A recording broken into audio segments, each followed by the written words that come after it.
Denver drivers did us proud during the strike. Everyone should thank them, right? This is the model, the way they did it over this November 23 to November 26 strike. They stood up and rallied strong. Let me show you what they did. At DIA earlier today, you may have seen a group of people wearing red bands and carrying signs outside the airport. They were there this morning. Well, those folks are Uber and Lyft drivers, and they're protesting for better wages and transparency. Marissa Armas was there and explains. Signs and red bands. There we go, baby. Showing solidarity. All over the news. Colorado Independent Drivers United Union. Even I'm not able to pay my rents. I'm shortage of rents. Aziz Kohestani has been driving for Lyft and Uber for 6 years. While he used to make about $1,500 per week, now he says he's only making about $400. With this much money, even I'm not able to pay my insurance, my gas price, whatever I'm making is. Listen up, Uber and Lyft. Listen up. Are rather expensive. Drivers say the app-based companies increased fares for riders but are taking up to 80% of fares, leaving drivers with only a small profit. Drivers say the companies are also adding on hidden fees and discriminating towards drivers of color and immigrants by deactivating many of their accounts. We don't feel like being exploited anymore. We feel like as drivers that these companies are kind of taking advantage of us. Damn and we're right. trying to put food on the table. The union also says the Colorado Public Utilities Commission is not enforcing the TNC Act of 2014 when it comes to fair transparency with drivers. They're supposed to require these companies to reveal what their algorithms are and how they come up with these, and they're not doing that. They're not completely transparent. CBS4 reached out to both companies about the allegations, and only an Uber spokesperson got back to us, saying in part, not only do drivers receive the fare and destination information up front on trips, but earnings for drivers in Colorado are some of the highest in the country at more than $37 an hour. Those $37 an hour. Uber and Lyft listen to drivers, and that both parties are satisfied. Hopefully that they will fix this issue because everybody has a family and everybody want to work hard to bring food on the table for their kids.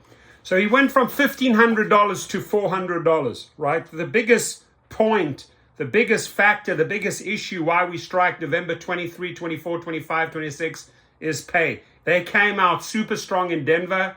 Give them a shout out. This is the model for the next strike because you want to make this type of news all over the country, right? You can put out the press releases and that, but the most powerful messages, the most powerful way to connect with the public is if they watch switching on the TV and they actually hear a driver, a real driver, this is why I'm protesting, right? I used to make $1,500, now I'm making $400.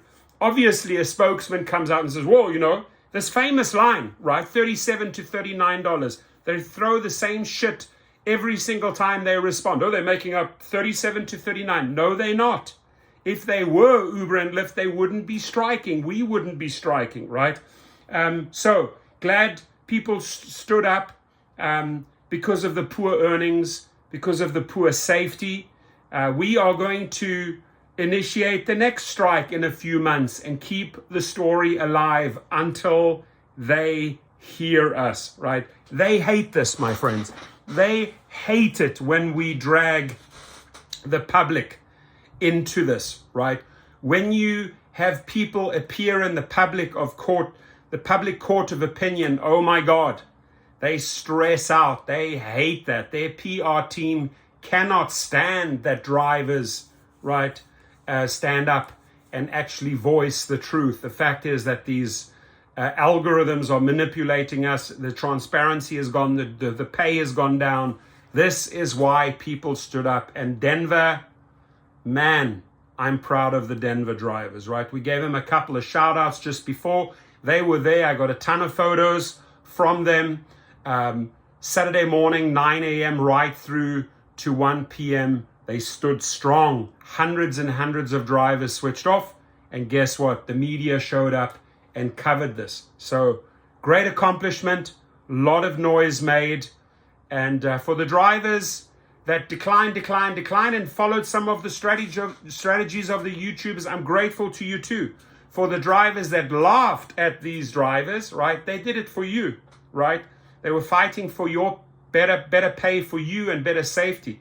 So don't come crying, right, to to social media when you do get carjacked or when you do get stabbed, right? Because it's these type of events that are important, that shed light, that the companies need to step up on earnings and safety, right? So join us.